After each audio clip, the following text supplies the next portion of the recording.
오늘 본문을 중심으로 심령의 부흥 이런 제목으로 말씀을 전하도록 하겠습니다.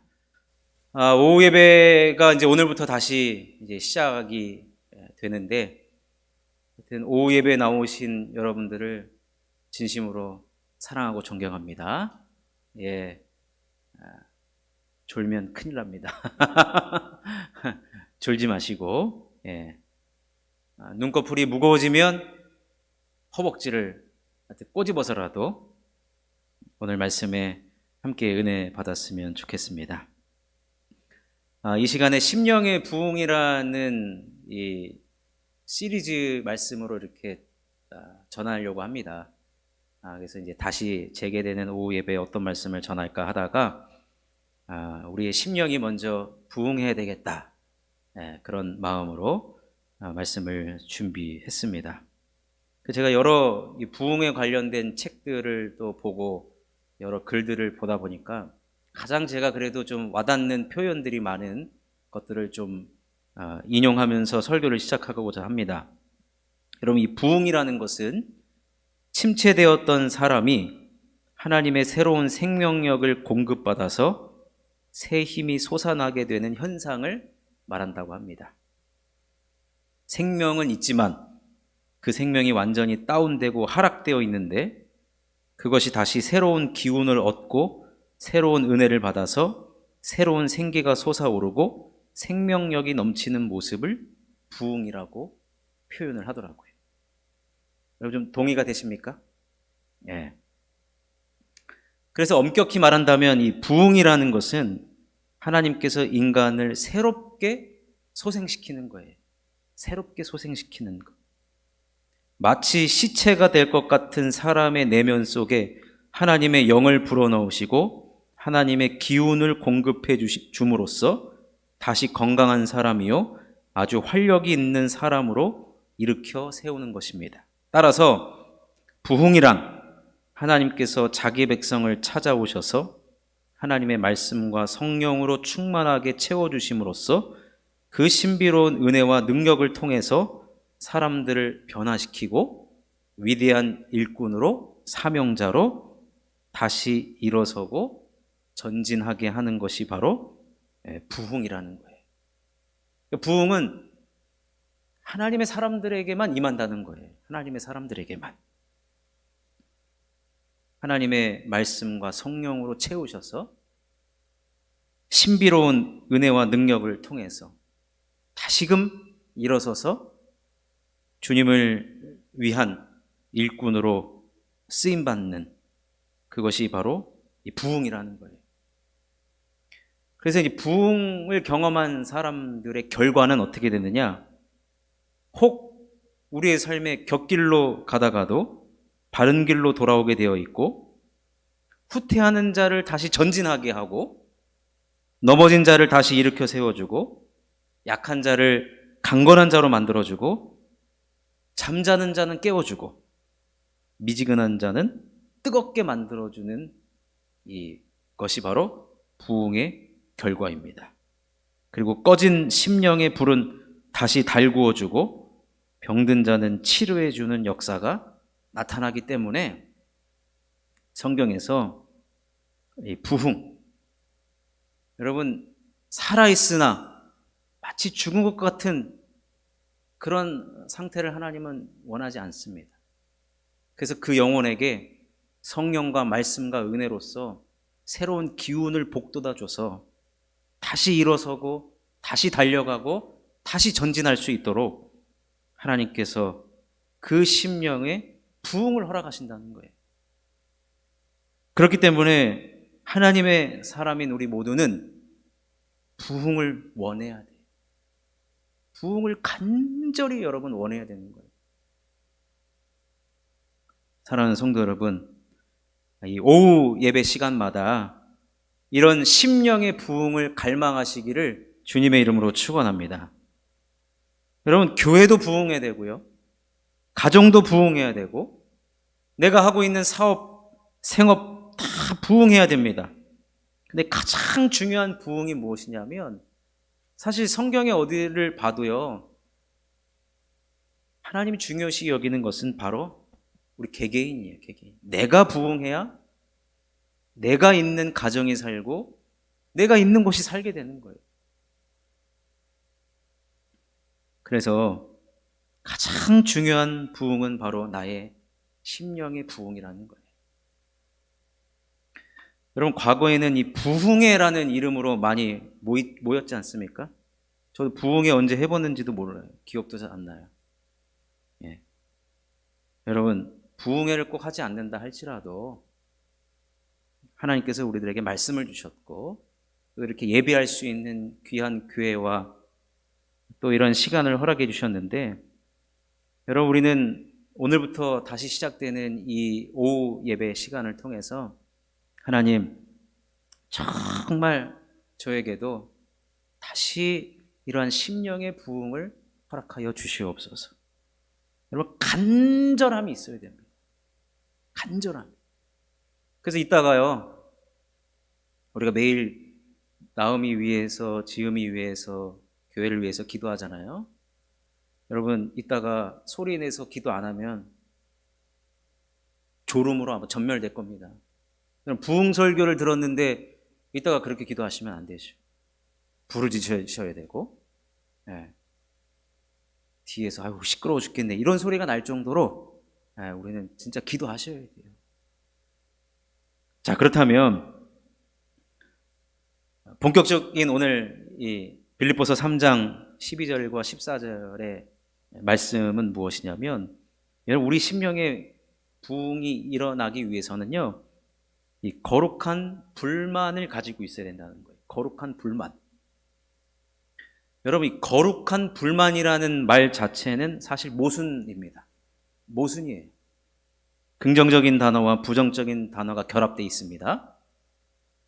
근데 긍정이 부정을 압도하는 말이에요. 거룩한 불만.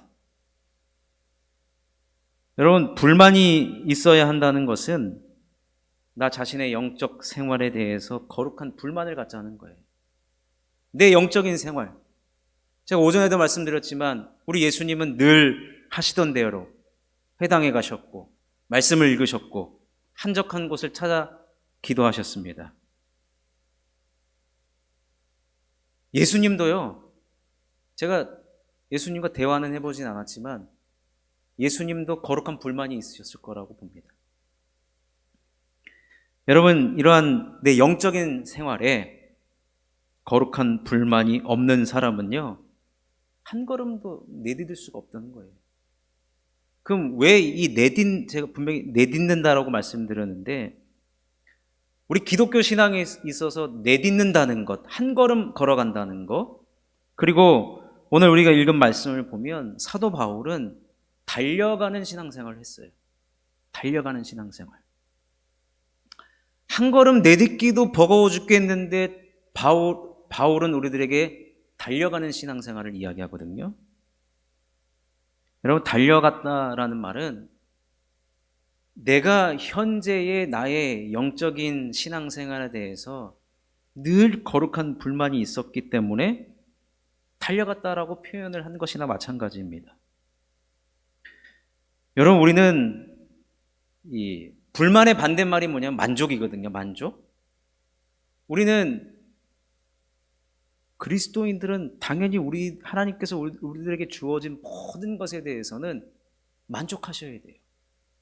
건강 주신 것도 감사하고, 가정을 주신 것도 감사하고, 모든 것에 대해서 여러분, 우리는 만족하고 감사하고 또 자족할 줄 알아야 됩니다. 그래서 빌립보서 4장 11절과 13절 말씀이 화면에 나오는가 모르겠네요. 나옵니다. 우리 함께 한번 읽어보겠습니다. 시작. 내가 궁핍함으로 말하는 것이 아니니라. 어떠한 형편에든지 나는 자족하기를 배웠노니 나는 비천에 처할 줄도 알고 풍부에 처할 줄도 알아. 모든 일 곧 배부름과 배고픔과 풍부와 궁핍에도 처할 줄 아는 일체의 비결을 배웠노라. 내게 능력 주시는 자 안에서 내가 모든 것을 할 수 있느니라. 여러분, 사도 바울의 겉모습, 사도 바울의 여러 가지 생활적인 면을 보면 여러분, 그는 뭐 여러 학자들의 주장이 그가 뭐 결혼을 했는지 안 했는지, 근데 확실한 것은 혼자 살았어요. 자식도 없었고 경제적으로 넉넉하지도 못했고, 그는 또 질병도 있었어요. 사탄의 가시라고 하는 질병도 있었고, 거기다가 모진 핍박과 환난을 늘 밥 먹듯이 달고 살았던 사도 바울이었습니다. 그런데 그 입술에서 지금 어떤 고백을 합니까? 나는 모든 것에 만족할 수 있는 일체의 비결을 배웠다는 거예요. 일체의 비결을. 저는 만족합니다. 내 생활에 대해서 만족하다는 거예요. 여러분, 우리가 처해진 환경에 대해서 우리는 만족할 필요가 있어요. 이것이 하나님께서 우리들에게 원하는 모습이에요. 그런데 동시에 사도 바울은 자신의 생활적인 면, 외부적인 면에 대해서는 만족을 했지만, 반면에 영적인 생활을 돌아보면 그는 거룩한 불만을 가지고 있었어요. 오늘 빌립보서 우리가 3장 말씀을 읽었는데 12절부터 읽었는데, 그 앞에 보면은 바울은 어떠한 신비적인 체험을 하냐면, 하나님께서 그를 3층 천을 구경시켜 주세요. 우리로 얘기하면 천국 갔다 왔다는 거예요. 천국을 구경하고 왔다는 거예요. 얼마나 신비적인 경험이겠습니까? 여러분, 여기서 얼마나 많은 사람들이 신앙생활 하면서 천국을 경험하겠습니까? 그리고 아시다시피 사도 바울은 하나님께서 많은 은사와 기적을 경험하게 해주고, 그가 지나가는 그림자만 밟아도 내 병이 낫겠다라는 그러한 마음이 들게끔 그는 하나님께서 많은 은사를 주신 사람이죠. 근데 그런 그가 누가 봐도 그것만으로도 만족해야 되는데, 사도 바울은 영적 생활에 대해서 거룩한 불만을 가지고 있습니다. 그래서 오늘 읽은 빌립보서 3장 12절 14절을 보면, 나는 다 이루었다고 한 적이 없어요. 나는 내 영적인 생활이 만족하다라고 그렇게 고백한 적이 없습니다. 다 붙잡았다고 생각하지도 않았고, 또 지금 붙잡고 있는 것을 더 붙잡기 위해서 예수 그리스도를 표대로 삼고 그는 무조건 전진하는, 달려가는, 심령의 부흥을 원하는 그러한 삶을 살아갔습니다. 그리고 또 뭐라고 얘기합니까? 지나간 일, 과거 일은 다 잊어버리고 앞에 있는 것을 붙잡으려고 달려갔다라고 이야기해요. 여러분, 예수님을 처음 만난 첫사랑들 다 있으시죠? 있기 때문에 이 자리에 다 앉아 계시죠? 첫사랑 때 얘기하면은, 우리 주님과의 그 첫사랑 이야기하면은 오늘 집에 못 갈걸요? 한 사람씩 앞에서 나와서 말씀해 보시라고 하면 집에 못 가죠. 그죠? 집에 못 가요. 근데 사도 바울이 지금 여러분, 사도 바울도 예수님 만난 얘기 성경에 제 기억으로는 3번 정도 기록을 합니다. 그도 틈만 나면 어떻게 주님이 날 찾아오셨고 어떻게 나에게 사랑을 보여주셨는지를 그도 어디를 가나 이야기하고 싶어요. 근데 오늘 본문에 보면 사도 바울이 뭐라고 이야기하느냐? 그건 지나간 일이라는 거예요. 언제까지 첫사랑에 머물러 있을 거냐 이거예요. 그 사랑, 과거에 받았던 그 사랑으로 물론 우리는 앞으로 나갈 수 있는 신앙을 가졌고 지금 이 자리에 앉아 있는데, 언제까지 그 과거에 얽매여서 살아가겠냐 이거예요. 그래서 성경은 우리들에게 뭐라고 이야기하냐면 지금의 은혜를 구하라는 거예요. 지금의 은혜. 오후 예배가 시작된 오늘의 은혜, 2023년 오늘이 8월 20일이죠. 지금 주시는 그 은혜를 갈망하고 그 은혜를 받고 또 한 걸음 걸어가고, 또 어떤 분은 달려가는 그러한 심령의 부흥을 원해야 된다는 것입니다.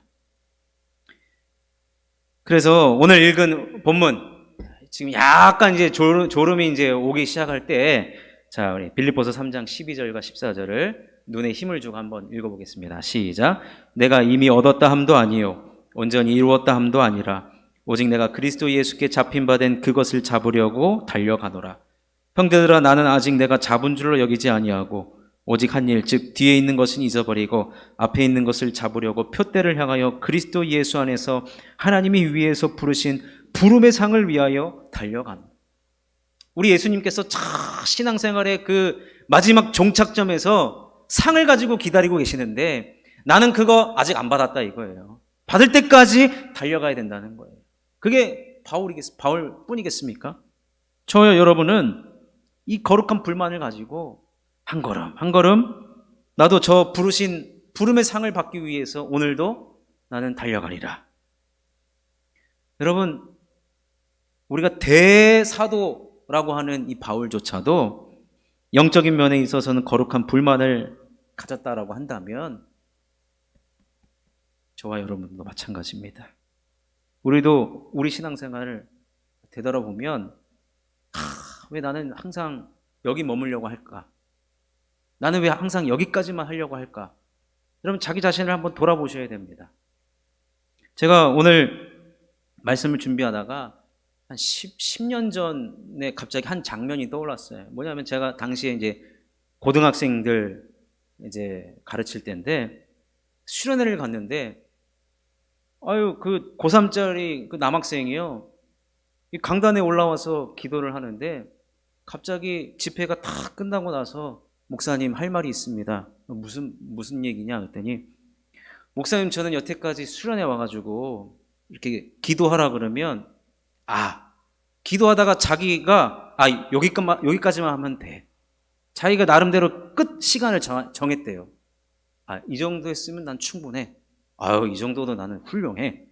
했는데 그날따라 항상 자기가 했던 그 기도의 분량을 넘어섰다는 거예요. 그러면서 목사님 저에게도 이런 일이 있네요. 영적인 한계를 넘어선 순간이었다는 거예요. 야, 요놈 봐라. 큰 깨달음을 얻었구나. 여러분, 우리가 이런 마음 가져야 됩니다. 여러분, 우리 하나님은요, 한계를 뛰어넘는 하나님이세요. 근데 우리가 자꾸 선을 그어놔요. 여기까지만 해야지. 내가 여기까지만 기도하고, 여기까지만 성경 보고, 이번 주에 내가 미쳤다고 교회를 이렇게 여러 번 가나? 난 여기까지만, 이 교회 몇 번 출석하는 그 총량의 법칙을 절대로 넘어서지 않는, 여러분, 영적인 한계를 뛰어넘으셔야 돼요. 여러분, 사람도 근육이 생길 때, 제가 한동안 어떤 분한테 이렇게 막 지도를 받을 때, 그분은 우리 몸에 근육이 생기는 게 근육이 찢어질 때까지 운동을 해야 된대요. 근육이 찢어질 때까지 운동을 한다 하면 그 다음에 근육이 좀 더 생겨난다는 거예요. 하물며 우리 근육을 만드는데도 이 근육이 찢어진다는 게 뭐예요? 한계를 넘어섰다는 거, 터졌다는 거잖아요, 근육이. 하물며 근육을 만드는데도 그렇다고 한다면 우리가 영적인 한계를 뛰어넘는다는 것. 여러분, 우리가 간절히 한번 하나님 앞에 한번 원해 보십시오. 하나님, 그동안에 제가 가지고 있었던 이 영적인 생활, 경건의 생활, 신앙생활에 대한 거룩한 불만을 가지고 이 한계를 뛰어넘게 하여 주옵소서. 그래서 앞으로 이 오후 시간대 얼마나 제가 이 심령의 부흥에 대해서 말씀을 전할지는 모르겠는데 오후 시간대마다 하나님 영적인 한계를 넘어서는 자가 되게 하여 주시옵소서. 거룩한 불만을 가지고 한 걸음 한 걸음 내딛다가 나도 사도 바울과 같이 달려가는 신앙생활하는 자가 되게 하여 주시옵소서. 여러분, 우리는 그렇게 기도해야 될 줄로 믿습니다. 소망하고 간절함이 있어야 될 줄로 믿습니다. 말씀을 정리합니다. 거룩한 불만. 여러분 꼭 기억하십시오. 거룩한 불만. 내 영적인 한계를 뛰어넘어야 되겠다. 근데 여러분, 내가 뛰어넘어봐야지 되는 게 아니에요. 물론 내가 결심하지만 성령께서 우리 안에서 부추겨 주시고 도와주셔야 되는 거예요. 그러니 여러분, 우리 모두 이 심령 부흥을 이루기 위해서 거룩한 불만을 가지시고 늘 내 자신의 영적인 생활, 신앙생활을 한번 점검해 보시고 이것을 넘게 해달라고 하나님 앞에 은혜를 사모하는 자에게 하나님은요, 부르짖고 호소하고 간절히 구하는 자에게 허락하시는 분이에요. 허락하시는 분이에요. 그러니 언제나 거룩한 불만을 갖고 은혜를 사모하는 마음으로 주일 예배도, 주일 오후 예배도 기대하고 기다림으로써 거룩한 심령 부흥을 이루는 저와 여러분 될 수 있기를 주님의 이름으로 축원합니다. 우리 이 시간